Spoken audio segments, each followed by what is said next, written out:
നമസ്കാരം. നാട്ടുവാർത്തയിലേക്ക് സ്വാഗതം.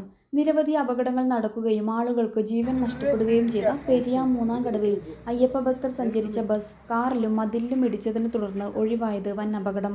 2 പേർക്ക് പരിക്കുപറ്റി. തിങ്കളാഴ്ച ഉച്ചയോടെയാണ് അപകടമുണ്ടായത്. കർണാടകയിൽ നിന്നും ശബരിമല സന്ദർശനം കഴിഞ്ഞ് തിരിച്ച് നാട്ടിലേക്ക് വരികയായിരുന്നു ബസ് യാത്രികർ. ബേബുഗാൽ സ്വദേശിയുടേതാണ് കാർ. ഇയാൾ പെരിയ ഭാഗത്തേക്ക് പോവുകയായിരുന്നു.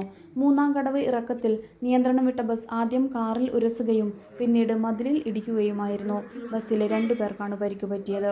തലനാരിഴക്കാണ് വലിയ അപകടം ഒഴിവായത്. News desk നാട്ടുവാർത്ത.